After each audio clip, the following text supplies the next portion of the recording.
কাকিমা, আর একটু সহ্য করো বাবু, আমার আর সইছে না। তুমি চিত হয়ে শুয়ে পড়ো, আমি বাকি যা করার করছি। সেদিন রাতে যা হলো তা কোনোদিন ভুলব না আমি। ঋষি এই বয়সেই প্রেমের ছ্যাঁকা খেয়ে বসেছি। উঠতি বয়সের ব্যথা ভুলাতে কিছু সহৃদয় বন্ধু এগিয়ে এসেছিল সেই সময়, তাই তাদের দৌলাতে সিনেমা দেখা শুরু হলো। সেই বয়সে সিনেমা দেখে কী অনুভূতি হয় সেটা নিশ্চয়ই বলে দিতে হবে না। ভগবানকে আনাত পর্যন্ত করলাম 10 টাকার যাতে কারো সাথে বন্ধুত্ব করতে পারি। এই রকমই সমমানভাপন্ন বন্ধুর সাথে একদিন একটা মেয়ের বাড়িতে গিয়ে ঢুকলাম, যে কিনা টাকা দিলেই গাড়ি চালাতে দিবে। মোটামুটি ফর্সা একটা মেয়ে পছন্দ করে তার সাথে গিয়ে ঢুকলাম। তার খুবছি ঘরে 100 টাকায় বায়না করলাম। আগেই টাকা নিয়ে নিল সে। তারপর সোজা গাড়ি চালাতে শুরু করলাম। এটা ছিল জীবনের প্রথম অভিজ্ঞতা। যদিও প্রথমে একটু শব্দ করছিল, তারপর দেখি পাশের ঘরে চলা একটা গানের সাথে গলা মিলিয়ে গুনগুন করছে। ভাবেছিলাম কত কিছু, কিন্তু তা আর হল না। কোনো আনন্দই পাচ্ছিলাম না। মনে হলো 100 টাকা পুরোটাই চলে গেল। ঢিলে ঢালা হলে যা হয় আর কি। মনে মনে প্রতিজ্ঞা করলাম যে আর এমুখো হব না। কে আর শোনে কার কথা। আরও বেশ কয়েকবার গেলাম স্বেচ্ছায়, কিন্তু সেই জিনিসও বারবার ঠেকে বসে। রাতের বেলা আলোচনা করছি নির্ভরযোগ্য বন্ধুদের সাথে। ধুর, এদের সাথে কোনো আনন্দ নেই, এই জন্যে লোকেরা বিয়ে করে। পাপ্পু বলল, ঘরের বউরাও কোনো সাধু না। দেখিস না, ইংলিশ মিডিয়াম কলেজে বাচ্চাদের রেখে এদিক ওদিক ঘুরতে বেরোয় মায়েরা নতুন সঙ্গীর সন্ধানে। রাজু বলল, বাপুনের মাও তো আছে একই দলে। বাপুনের মা অর্থাৎ বুলা কাকিমা আমার পাশের বাড়িতেই থাকে। ওর ছেলে বাপুন আমার বন্ধু। পাড়ায় খুব একটা মেলামেশা করে না, একটু লাজুক ছেলে। ওর মাকে আমি বুলা কাকিমা বলে ডাকি। আমি কৌতূহল আটকাতে পারলাম না। রাজুকে জিজ্ঞাসা করলাম, তুই কি করে জানিস? রাজু কোনো সঠিক উত্তর দিতে পারল না। যা বলল সবই আমার জানা। এরপর অনেক অনুসন্ধান করেছি, কিন্তু কেউ কোনো প্রমাণ দিতে পারেনি যে বুলা কাকিমা সত্যি এরকম। সত্যি বলতে কি, বুলা কাকিমাকে আমার দারুণ লাগে। মুখটা পুরো মনমন সেনের মতো। স্টাইলিশ চুলগুলো ঘন কালো, কাঁধ পর্যন্ত লম্বা, আর দারুণ ফর্সা। দেখলেই যেন মন ভালো হয়ে যায়। সেই কবে থেকে বুলা কাকিমাকে কল্পনা করে আসছি, কিন্তু কখন কিছু করা হয়নি। আস্তে আস্তে নিজের একটা ফ্যান্টাসির জগৎ তৈরি হলো, যে জগতে শুধু আমি আর বুলা কাকিমা। রিয়া আমার হবু বউ। ফোনে আমরা বেশ গল্পই করি। একদিন সেই রকম আলোচনায় ঘুরতে ঘুরতে রিয়া বলল, তোমাদের পাশের বাড়ির বউটা একটু অন্যরকম না? জিজ্ঞাসা করলাম, কেন? ও বলল, না সেদিন বিউটি পার্লারে গিয়েছিলাম, দেখি উনি বিশেষ জায়গার ওয়্যাক্স করাচ্ছে। আমি বললাম, তুমি কি করে বুঝলে যে ওখানের ওয়্যাক্স করাচ্ছে? ও বলল, সবার সামনেই তো করে, শুধু টাওয়েল দিয়ে আড়াল করা থাকে। ভদ্রমহিলা খুব একটা সুবিধের না। আমি বললাম, যেন?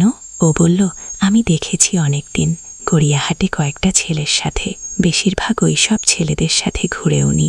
দেখো, তোমার তো পাশের বাড়ি, তোমার ওপর আবার নজর না পড়ে। আমি যা পারবো না হয়তো উনি দিয়ে দেবেন, তোমার পছন্দের জিনিস, দারুণ লাগবে তোমার, বলে খিলখিল করে হেসে উঠল আর ফোন কেটে দিল। সন্ধেবেলা ঠিকে বসে আছি, দেখি বাপুন কোথাও বেরোলো। আমি সবাইকে বললাম যে তারা একটু ঘুরে আসি। সোজা বুলা কাকিমার বাড়িতে চলে গেলাম। দরজায় নক করতেই বুলা কাকিমা দরজা খুলে আমাকে দেখে একটু অবাক হলো। বলল, কিরে, কি ব্যাপার? আমি বললাম, কাকিমা, বাপুন নেই। কাকিমা বলল, না, ও তো কম্পিউটার ক্লাসে গেছে। আমি বললাম, ও, আমার একটা বই দরকার ছিল ওর থেকে। কালকে একটা টিউশনি আছে, তাই ভাবছিলাম একটু রিভিশন দিয়ে নেই। কাকিমা বলল, তো বাপুন ফিরে আসুক, তারপরে আসিস। বুঝলাম কাকিমা সহজে রাজি হবে না, তাই সেখান থেকে ফিরে এলাম। রাতে আবার উকি দিলাম। এবার বাপুন ঘরেই আছে। আমাকে দেখে বাপন বলল, আয় আয়, ভেতরে আয়। বোলা কাকিমা একটা হালকা নাইটি পরে আছে। কেমন যেন একটা অনুভূতি হলো। আমি পা তুলে ক্রস করে বসলাম। কাকিমা কিছু বুঝল কিনা জানি না, তবে কাকিমা একটা ওড়না জড়িয়ে নিল। মনে মনে বললাম, বাইরে পূজা, ভেতরে খেলা, মুখে মেলা। কিছুক্ষণ আলোচনা করে বেরিয়ে আসছি। কাকিমা গেট দেওয়ার জন্য নিচে নেমে এলো। আমার পিছন পিছন বাপন বসে টিভি দেখছে। আমি গেটের কাছে এসে ঘুরে দেখলাম কাকিমা আমাকে কেমনভাবে দেখছে যেন। মনে হয় জাদুর লাঠি দেখে ফেলেছে। কাকিমা সেদিকে একবার আর চোখে দেখল। আমাকে জিজ্ঞেস করল, "কি রে, তোর সমস্যা মিটেছে?" আমি বললাম, "হ্যাঁ কাকিমা।" কাকিমা বলল, "ঠিক আছে বাবা, মন দিয়ে পড়াশোনা কর। আমার ছেলে তো পড়তেই চায় না।" মনে মনে বললাম, ধুর ধুর, বাবা বলে দিল। চালাকি করে কাকিমাকে একটু আস্তে করেই বললাম, "সেদিন আপনাকে রবীন্দ্র সদলে দেখলাম।" কাকিমা একটু চমকে বলল, "হ্যাঁ, একটা বিয়েবাড়ি যাওয়ার ছিল। তুই কি করছিলি? গার্লফ্রেন্ড নিয়ে গেছিলি নাকি? বেশ মিষ্টি দেখতে মেয়েটা, আজকে দেখলাম দুপুরে তোর বাড়িতে ঢুকতে।" আমি বললাম, "হ্যাঁ, ওকেই তো পড়াই।" কাকিমা বলল, "ওকে পড়াস? বাহ, আগে তো আসতে দেখিনি কোনো দিন।" আমি বললাম, "না, আসলে মা বাবা নেই বলে আমি বাড়িতেই আসতে বলেছি কয়েকদিন।" কাকিমা বলল, "ও, তোর মা বাবাকে বলে দিলেই তো পারিস। লুকিয়ে লুকিয়ে নিয়ে আসলে নানা লোকে নানা কথা বলবে, তাই না? ও একটা ইয়াং মেয়ে, বদনাম হবে, কি দরকার এসবের?" আমি বললাম, "না না, মা বাবা জানলে সমস্যা হবে।" কাকিমা বলল, "তো আমি বলে দেব তো, বল বৌদিকে।" আমি বললাম, "আচ্ছা বলো, কিন্তু আগে একটা চাকরি পাই তারপর।" কিন্তু কাকিমা, একটা কথা জিজ্ঞেস করব ভাবছিলাম, কিন্তু সাহস পাচ্ছি না। আসলে আমার তো সেরকম বৌদি বা কেউ নেই যে জিজ্ঞেস করব। কাকিমা বলল, "কি?" আমি বললাম, "এখন না, একটু জরুরি কথা, কিন্তু তোমাকে বলার আগে আমার মানসিক প্রস্তুতি নিতে হবে, আর কারো সামনে বলতে পারবো না।" কাকিমা কি যেন ভাবল, বোঝার চেষ্টা করল আমার চোখ মুখ দেখে, কিন্তু ওপর থেকে বাপুনের গলা ভেসে এলো, "মা, কি হলো? এখনও গেট দিতে পারলে না?" কাকিমা আমাকে বলল, "কালকে আসিস, বাপুন না থাকলে।" আমি বাড়ি চলে এলাম। সারা রাত বুলা কাকিমাকে নিয়ে নানান ফ্যান্টাসিতে ভেসে চলল মন। পরের দিন সন্ধ্যের জন্য অপেক্ষা করে রইলাম। দেখলাম যে বাপুন চলে গেল। এখন ওদের বাড়ির দিকে হাঁটা দিলাম। কাকিমা দরজা খুলে আমাকে ভেতরে আসতে বলল। কাকিমা একটা চেয়ারে বসল, আর আমি সোফার ওপরে বসলাম। "বল, কি যেন বলবি বলছিলি কাল?" আজ খুব সুন্দর দেখছে কাকিমাকে, হয়তো বাইরে গিয়েছিল কোথাও, তাই লিপস্টিক পরা রয়েছে, সুন্দর করে চোখে কাজল দেয়া, চুলগোল বারবার কপালের ওপর এসে পড়াতে বারবার হাত দিয়ে সরাচ্ছে। সুন্দর একটা নাইটি পরেছে, হাত কাটা। কে বলবে ওনার বয়স আর আমার মায়ের বয়স একই। ওনার আমার মতোই একটা ছেলে আছে। আমি আমতা আমতা করে বললাম, "কি করে বলি? বলে তো দিলাম যে আপনার সাথে আলোচনা করব, কিন্তু কিভাবে বলবো বুঝতে পারছি না। আসলে..." "আরে, বলে ফেল, ভাবছিস কি এত?" বোলা কাকিমা আমাকে তাড়া দিল। আমি অভিনয় করে বললাম, "আসলে কাকিমা, হয়েছে কি, সেদিন যে রিয়াকে আসতে দেখলে?" কাকিমা বলল, "কি হয়েছে বলবি তো?" আমি বললাম, "তুমি বলো যে কাউকে বলবে না, তোমার ভালো না লাগলেও।" কাকিমা বলল, "ঠিক আছে, ঠিক আছে, তুই বল, বেশি সময় নেই।" আমি আর রিয়া বিদেশি বেলুন ছাড়াই আনন্দ করেছি। খুব ভয় লাগছে, কার সাথে আলোচনা করব ব্যাপারটা বুঝতে পারছিলাম না। বুলা কাকিমা একটু চুপ করে রইল, গম্ভীরভাবে। বুঝতে পারছি না, ঠিক হলো না ভুল হলো। তো কাকিমা বলল, "ওকে জিজ্ঞাসা করে নিস, ওর ডেট কবে, তাহলে বলতে পারবো।" সংক্ষেপে ছেড়ে দিল আমাকে। মাকে কি করব বুঝতে পারছি না, চলে যাব না আরও আলোচনা চালাবো। আমি উঠে কাকিমার সামনে দাঁড়ালাম, ভাবছি চলে গেলেই শেষ, আর চান্স পাব না। কিন্তু কি করি, কাকিমা আর চোখে আমার দিকে দেখলাম, সাহস করে বলেই ফেললাম, "ওর তো অল্প বয়স, এই বয়সে কি হতে পারে?" বোকা সেজে তবুও প্রসঙ্গটা চালিয়ে যাওয়ার চেষ্টা করলাম। "আসলে কাকিমা, আমি তো হোস্টেলে ছিলাম, তাই এত ধারণা নেই আমার।" কাকিমা বলল, "ঠিক আছে, তুই জেনে আমাকে জানাস, আমি বলে দেব, ফোন করলেই হবে, এটা বলার জন্য লুকিয়ে আসতে হবে না।" লে হালুয়া, কোনো রিয়াকশন নেই। কি হবে এবার? লাস্ট ট্রাই করি, যা হওয়ার হবে। আসলে ও এত জোর করল, আমি থাকতে পারিনি সেদিন। এই বয়সী মেয়ে, কেন যেন ভালো লাগে না। ওকে বিয়ে করে কি করে সুখী হব তাও জানি না। বোলা কাকিমা চুপ করে রইল, মুখে বিরক্তিতে ভরা। আমি এগিয়ে এলাম কাকিমার দিকে, সাহস করে পায়ের কাছে হাঁটু গেড়ে বসে বললাম, "আমার আপনাকে খুব ভালো লাগে, জানি না কেন।" খুব গম্ভীর হয়ে গেল মুখটা ওনার। আমি তাও বলে চললাম, "আমি সব সময় আপনাকেই কল্পনা করি।" তারপর একটু ছোক করে বললাম, "পাড়ার ছেলেরা আপনার সম্বন্ধে খারাপ কথা বললে আমার খুব কষ্ট হয়, জানি না কেন।" বোলা কাকিমা থম মেরে আছে, মুখে চোখে বিরক্তি। আমিও নাছোড়বান্দা। আমি ওনার কোলে মাথা রেখে বলে চললাম, "যে যাই বলুক, আমার আপনাকে আপনাকে ভালো লাগে, আপনার নাও লাগতে পারে। আপনি রাস্তা দিয়ে হেঁটে গেলে আমি অপলকভাবে তাকিয়ে থাকি। আবার ছোক করে বললাম, সেদিন রবীন্দ্র সদন থেকে আপনি একটা ছেলের সাথে চলে গেলেন। আমার বুক ফেটে যাচ্ছিল, হিংসা হচ্ছিল আমার সেই ছেলেটার উপরে। কি করব বলুন? আমি বেকার, আপনাকে নিয়ে কোথাও বেড়াতে যাব বা দামি কিছু গিফট কিনে দেব সেই ক্ষমতা আমার নেই। আমি অনেক আশা নিয়ে বুলা কাকিমার দিকে তাকালাম। দেখি মুখে চোখে সেই একই বিরক্তি। মনে মনে বললাম, এত সাজ সেজে লাভ নেই, সব জানি আমি। কোনো উপায় না পেয়ে জাদুর লাঠি তার হাতে দিলাম, তবুও কোনো উত্তর নেই। আর কোনো উপায় না পেয়ে আমি বেরিয়ে এলাম বুলা কাকিমার বাড়ি থেকে। ঠেকে বসে কি করলাম সেটা ভাবতে ভাবতে বহুদিন কেটে গেল। আমার ফ্যান্টাসি রয়ে গেল। দ্রুত রিয়ার সাথে বিয়ে ঠিক হয়ে গেল। আমিও ভাবলাম আর কতদিন এইভাবে থাকা যায়, ঘরেই নিয়ে আসি ওকে। বউ ভাতের দিন বুলা কাকিমা এলেন। সেই ঘটনার পরে আমিও এড়িয়ে যেতাম, আর উনিও আমাকে এড়িয়ে যেতেন। আজ আমাকে একা পেয়ে আমার কাছে এসে বলল, সেদিন রিয়ার ঘটনাটা নিশ্চয়ই সত্যি ছিল না, তাই না? আমি খুব লজ্জায় পড়ে গেলাম।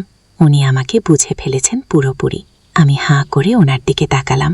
কাকিমা বলল, এখন রিয়ার সাথে বিয়ে হচ্ছে, এখন আর সমস্যা হবে না। ভালোভাবে গাড়ি চালাস আর বিদেশি বেলায় সাথে রাখিস। কাকিমার কথা শুনে আমি নিজের কানকে বিশ্বাস করতে পারছিলাম না। এবার যা, তোর বউ আবার সন্দেহ করবে যে আমার সাথে কি ফিসফিস করছিস। আমার মাথার মধ্যে বুলা কাকিমা ঘুরছে। এরম বাউন্সার দেবে ভাবিনি। একদম মাথায় বল লাগলো। রিয়ার দিকে তাকিয়ে দেখি ও পরীর মতো সেজে বান্ধবীদের সাথে হাসি ঠাট্টা করছে, মাঝে মাঝে আমার দিকে তাকাচ্ছে। এখনো সেরকম ভিড় হয়নি। পাড়ার লোকজন তো আস্তে আস্তে, প্রায় 9টা বাজবে। বুলা কাকিমা আজকে বেশ গুছিয়েই এসেছেন। মনে হয় আরও 2-1জন পরিচিতকে পেয়ে বুলা কাকিমা সেদিকে ভিড়ে গেল। আমি আর চোখে বারবার দেখতে শুরু করলাম। আজ আমার ফুলশয্যা। একদিকে নতুন বউ, একদিকে কাকিমা। কাকিমা আজকে দারুণ সেজেছে। সবুজ একটা বেনারসি পরেছেন, সাথে স্লিভলেস ব্লাউজ। আমার মায়ের পাশে দাঁড়িয়ে আছেন। উনি দেখে মনে হচ্ছে যে রিয়ার কোনো বান্ধবী। রিয়াকেও আজ ডানাকাটা পরি ছাড়া আর কিছুর সাথে তুলনা করা যায় না। কলকাতার টপ মেকআপ আর্টিস্ট ওকে আর যত্ন করে সাজিয়েছে। কিন্তু আমি ঘুরঘুর করতে শুরু করলাম বুলা কাকিমার আশেপাশে। বুলা কাকিমা সেটা বুঝেও আমাকে প্রশ্রয় দিচ্ছিল। জানি না কেন, কেমন একটা মনে হচ্ছিল। মনে হচ্ছিল লোকজনের ভিড় এড়িয়ে বুলা কাকিমাকে নিয়ে কোথাও চলে যাই, কিছুক্ষণ সময় কাটিয়ে আসি। সেটা সম্ভব না, ভালো করেই জানি। কাকিমা আমার দিকে কপট রেগে বললেন, আজকে তো নতুন বউ, আমার মতো বুড়ি হঠাৎ কেন পছন্দ? বলেই আমার উত্তরের অপেক্ষা না করে অন্যদিকে চলে গেল। আমি জানি এবার সময় আর সুযোগের সন্ধানে থাকতে হবে, শুধু ধৈর্য ধরে অপেক্ষা করতে হবে। আস্তে আস্তে ভিড় ফাঁকা হয়ে এলো। সবাই বিদায় নিচ্ছেন নবদম্পতিকে শুভেচ্ছা জানিয়ে। বুলা কাকিমা রিয়ার দিকে এগিয়ে গিয়ে কি বলল যেন। রিয়া লজ্জায় লাল হয়ে গেল। রাতে রিয়ার সাথে অনেক সময় কাটিয়েছি, কিন্তু প্রতিবার বুলা কাকিমার কথা মাথায় আসছিল। বিয়ের পর রিয়াকে আড়াল করে করে অনেক কথা বলেছি বুলা কাকিমার সাথে। যখনই কথা হতো আমার আর রিয়ার ব্যাপারে জিজ্ঞাসা করত, আমি ভালো করে গাড়ি চালিয়েছি নাকি এইসব। আমিও খোলামেলা হবে গুছিয়ে বলতাম। একদিন ফোনে আমি রেগে গিয়ে একে বলেই দিলাম, আচ্ছা সত্যি করে বলতো, তুমি কি আমাকে গাড়ি চালাতে দেবে না কাকি? কাকিমা বলল, সেটা যে সম্ভব না তুই ভালো করে জানিস। আমি রেগে ফোনটা কেটে দিয়েছিলাম। এরপর বহুদিন কথা হয়নি। একদিন আমি এক ভদ্রলোকের সাথে দেখা করতে টলিগঞ্জ গেছি। ফেরার সময় দেখি একটা অটোতে করে বুলা কাকিমা ভিড়ছে। আমাকে দেখে অটো থামিয়ে আমাকে উঠতে বলল। আমি উঠব না, তাও জোরজার করে অটোতে উঠালো। অটোওয়ালাকে বলল, ভাই গলফ ক্লাবের দিকে নিন তো। আমরা গলফ ক্লাবের নির্জন রাস্তা দিয়ে হাঁটা শুরু করলাম। কাকিমা প্রথমে বলল, রেগে আছিস কেন? নানা কথাবার্তায় রাগ কমল। ঠিক হলো যে যখন সুযোগ হবে বুলা কাকিমা আমাকে ডাকবে। একদিন কাকিমা ফোন করে বলল, আমার বাড়িতে আয়। আমি 6-9 চিন্তা না করে সিঁড়ি দিয়ে উঠলাম। দরজা নক করতে বুলা কাকিমা দরজা খুলে দিল। আমি থমকে গিয়ে দেখলাম যে আমার জন্য এত আয়োজন। গাছের বাতাবি লেবু রেডি করে রেখেছে, চোখে একটা ব্লু কন্ট্যাক্ট লেন্স পরেছে, আইলাইনার দিয়ে সুন্দর করে চোখ আঁকা, সুন্দর একটা শাড়ি পরেছে, সাথে স্লিভলেস ব্লাউজ। আমি ঢুকেই ভালো করে দেখলাম কাকিমাকে। যুবতী মেয়ের মতো অপেক্ষা করছে আমার জন্য। বুক থক থক করছে। এতদিনের স্বপ্ন পূরণ হওয়ার লক্ষ্যে এগিয়ে এসেছে। বুলা কাকিমা আমার দিকে তাকিয়ে আছে, আমিও ওর গভীর চোখের দিকে তাকিয়ে আছি। আস্তে আস্তে করে বলল, কিরে, গাড়ি চালাবি না? বুলা কাকিমার ধৈর্য শেষের দিকে। আমি কোনো বললাম, শাড়ি আর পেটিকোট উজে নাও, তারপর এখানে বসো। কিছুক্ষণ পর গাড়ি চালাতে শুরু করলাম। কাকিমা বলল, হায় ভগবান, আমি বোধহয় শেষ হয়ে যাব। আস্তে আস্তে চালাও। ইউটিউবের কড়া নিয়মের কারণে কিছু ঘটনা সরাসরি বলা যাচ্ছে না। তোমরা কমেন্টে দেওয়া লিঙ্ক থেকে আমার ওয়েবসাইট ভিজিট করো। সেখানে একদম মনের মতো গল্প দেয়া আছে, যেগুলো ইউটিউবে পাওয়া যায় না। সারা ঘরে অদ্ভুত শব্দ। কাকিমাকে বললাম, প্লিজ চেঁচামেচি কর না। উপায় না পেয়ে কাকিমার মুখে একটা রুমাল দিয়ে দিলাম। আরও ২০ মিনিট পর কাকিমাকে বললাম, আশীর্বাদের প্রসাদ খাবে নাকি? কাকিমা একবারে তৈরি হয়ে গেল। তারপর কাকিমাকে প্রসাদ খাইয়ে আশীর্বাদ করে বললাম, ভগবান তোমার মঙ্গল করুক। একটু পর আমরা সেখানেই বিশ্রাম নিচ্ছি। কাকিমা বলল, রিয়ার কি হবে? আমি বললাম, কি হবে আবার? ও আমার সাথেই থাকবে, রাতে ওর সাথে সময় কাটাবো। তুমি কোনো চিন্তা করো না, আমি তোমাকেও সময় দেব। সেদিন রবীন্দ্র সদনে ওই ছেলের সাথে কি করছিলে বলো তো? কাকিমা বলল, এতক্ষণ যা করেছি ওই ছেলের সাথে ঠিক একই কাজ করেছি। রবীন্দ্র সদনের পূর্ব দিকে একটা ফাঁকা পরিত্যক্ত বিল্ডিং আছে, ওইখানে প্রায় দিনই আমি যাই কারো না কারোর সাথে। আমি বললাম, কেন কাকাবাবু তোমাকে সময় দেয় না গো? কাকিমা বলল, তোর কাকাবাবুর কথা ভুলে যা, কাজে যায়, আসে, ৩ বেলা খাবার খায় আর ঘুমায়, আমার দিকে ফিরেও তাকায় না। আমারও তো কিছু দরকার, তাই না বল? তাছাড়া তোর বয়সের ছেলেদের সাথে বন্ধুত্ব করতে আমার ভালো লাগে। আজ পর্যন্ত যতজনের সাথে বন্ধুত্ব করেছি তারা সবাই তোর বয়সের। শোনো কাকিমা, আজ থেকে তুমি শুরু, আমার সাথে থাকবে, ওদের কথা ভুলে যাও। কাকিমা চাঁদির লাচি ধরে প্রতিজ্ঞা করল, এখন থেকে আমার সাথে সময় কাটাবে, আর যখন দরকার হবে তখন বাড়িতে ডেকে নেবে।